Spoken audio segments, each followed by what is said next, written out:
It's working now? Yes, I said we just finished a marathon meeting of the National Economic Council, and we're here to share some thoughts in terms of the key highlights of the deliberations. As you are aware, the National Economic Council is the highest advisory body on the economy to the president. And council met, and key issues on the table happen to be the topic of the moment. And that is how do we cushion the effects or the impacts of the PMS subsidy removal, as well as the convergence or the floating of the Naira on the citizens of Nigeria. And Council, I think every member, Council quite understands, deeply understands the impacts of the inevitable disruptive change that had to happen with regards to these two major changes that have happened. And we understand the impact on the 225 million Nigerians, especially in respect to price inflation, transport costs, food prices, on declining real incomes, and then, of course, job losses, impacts on businesses. And in fact, everybody is affected one way or the other. Even governments are also affected because the changes in exchange rate affects the stock of external debt in Naira terms, as well as debt service payments. And then also, of course, government also, the fuel vehicles and the rest. So we deliberated on all of this, and before today, the last NEC meeting, NEC had set up an ad hoc committee to evaluate these impacts and vis-a-vis the potential fiscal surplus that might be available. Because the first thing you do if you're asking government to do this is to ask how will government fund it. So we started our ad hoc committee had to do some estimate of the potential fiscal surplus that might arise as a consequence of these changes and, of course, improvements in the efficiency of revenue collection. Let me be clear that while we are also conscious of the fact that the economy needs a massive injection of resources, we face a paradox that we also have to be restraining because prices are also rising. There is a magnitude to which you pump in money into the system, and then inflation even gets higher. Exchange rate depreciates the more, and the more the exchange rate depreciates, the more there will be pressure for pump price of fuel to also rise. So Council is fully aware of all this. We're juggling many balls in the air at the same time. And consequently, I'm sure the first thing to really say is that contrary to the widely reported news item that FAC was going to distribute 1.9 or 2 trillion and so on trending, I think it's been agreed in order to moderate all of this, the possible impact of the shock on the system to distribute, I think, barely just 900 billion of that. And so it's not the 2 trillion that people have. But in thinking about how government should respond, federal, all the 3 tiers of government, Council also agreed that all the 3 tiers of government must do certain things, must begin to be, responsive to the mood of the nation, to the sufferings of the people, and try to do something to ameliorate the impacts. Obviously, each acting in accordance with its own fiscal space, in accordance with its own capacity to do so. While also we noted the need for governments at all levels to demonstrate empathy and, of course, be also part of being responsive is to aggressively address the issue of the cost of governance more broadly, generally sensitive to the times that we are in. And so, and in doing this, some principles were agreed to balance between investment and consumption, that if we have any fiscal surplus that is generated, that we must balance, have an appropriate balance between what part of it to consume in the immediate versus what proportion of it to invest for medium to longer term structural changes that we need to impact. And I think some of our colleagues will be addressing these aspects. And we also, the issue of a balance between this immediate need to push a lot of resources into the system versus the concept of sustainability. The pressure to make commitments. We'll be careful that we don't make commitments that will be difficult to unwind if some of the parameters change tomorrow. If oil price were to crash to $50 or to $30 tomorrow, meanwhile you have made some commitments that are difficult to begin to unwind immediately, we are also mindful of that. And consequently, quite a number of suggestions have been made in terms of how we go, part of which I would just run through quite a few of them, and my colleagues will be more than glad to then take up the others. For example, no, maybe I just read this bit. Okay. I'll share that with them. Or I'll share that with you share this, yeah. Okay. But before I hang up on that, to let my colleagues now take up the specifics of some of the specific suggestions we made, is one major item there in terms of now still talking about consumption and investment. And we agreed that there is a need for massive investment in infrastructure, that there is a huge infrastructure deficit across the land. And even Council agreed for the federal government interventions, for us to select some very major critical federal highways around the country, for immediate intervention. And then states and local government as well to pay attention to several of these, and particularly that affect supply side of the economy.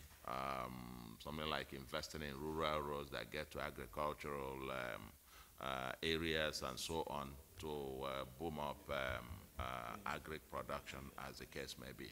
I think at this moment I'm to yield to my colleagues to take some other aspects of the key decisions that we, the Council, reached today. Thank you very much. The first question that was raised is in relation to cost of governance. I think it's an omnibus concept, and it's not something you sit down in a meeting to legislate for each and every person, for each and every state.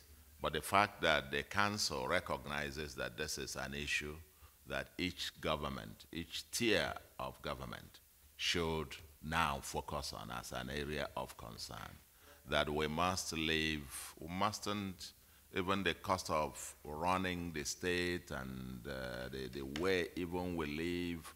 Someone gave an example of a convoy of a state governor going with 20-something vehicles in a convoy, and all this have to be fueled, and so on and so forth. And the fact that we are, even amongst ourselves, almost like in a peer review kind of setting, talking to ourselves, hey, gentlemen, we need to be sensitive to the times. We need to live within the average of the people that we are governing, and so on and so forth, and bring several of the, knock off the wastes and the irrelevances, so to speak. I mean, I like to give you a simple example. We're not going to legislate it for everybody. It's everybody to go and look into his mind. When I assumed office, for example, it was costing about $137 million every month to do, clean up offices, public offices, and so on. Today in Anambra, we do it $11 million a month from 137 on a monthly basis. Just an illustration. And it's a moral, it's a thing that we're persuading each and every one of us to look into what, check into our books and, look ourselves in the mirror and move with the times.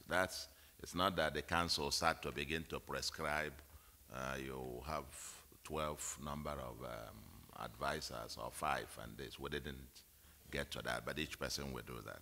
Second thing I'd like to respond to, and maybe my colleagues might add something, is in relation to the social register that has been mentioned. I think at the council today, there was almost near unanimity among members that there is a big question mark about the integrity of the so-called National Social Register. People have questions about how those names in the register were brought about. I'm sure one questioner here asked whether it is for the most vulnerable group or so on and so forth. But let me even give you an example. If you just think about it, they talk about a social register, and they are distributing things through the social register digitally, by digital means, implying that these people already, they have account numbers and they have phone numbers. Let me, they must be talking about some other people, not Nigerians. The poorest 25 percentile of Nigerians are largely, if not totally, unbanked, and they don't have access even to your telephones. It's the poorest of the poor of our society. Now, in thinking through that, we felt that sitting in Abuja and calling on somebody in Anambra to compile a list and send to you, and then the person depends on who he brings, and you get a register. The registers are generated and so there. And people go to those villages and ask, where are those people? And people don't show up. This is stress testing it, and we think that we need to go down back to the drawing board. And if you are delivering any such national or federal program from Abuja, it needs to be delivered via the constituent governments that are there at the roots, and each will now generate using their own formal and informal mechanisms to generate a register that is comprehensive, that is, meets certain criteria that you can stress test, and you can call out the people in the village, and everybody will confirm that these are the vulnerable people, if you are targeting vulnerable people, as it were. So the integrity test is what is missing with that register. Many have described what is being counted as national register as either bogus. Some describe it as phantom. Some describe it as in all manner of terms. So we need to face the problem, the fact that we don't have a credible register, and get back to work on this. And by the way, there's something that I think my colleague missed out as part of those recommendations over the medium, longer term, and that is the possibility of negotiating a new minimum wage. Yeah, that obviously will be on the table, but that has to be negotiated through the appropriate structures for doing that over time. Thank you very much.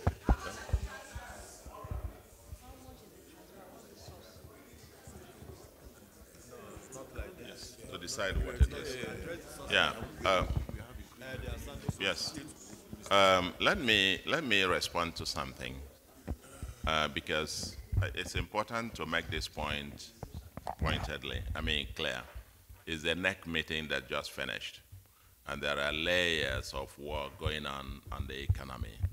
I'm sure the federal economic team, is working hard on what the federal government will and could do. The states are also doing their own bit, and so also the local governments. Now, what we have put out here about what a menu of things that we encourage the tiers of government to implement in accordance with their respective fiscal space and fiscal capacities, the federal, the state, and the local government. And we did highlight as well that there is quite some fiscal surplus that will be coming to the states and local government and the federal government. And there, we've suggested it would be nice that you can implement cash transfers subject to your financial capacity, some peculiarities. Some might be able to do, one might be able to do 1, some might be able to do 10, some might be able to do 20, as the case may be. It depends on their own capacity.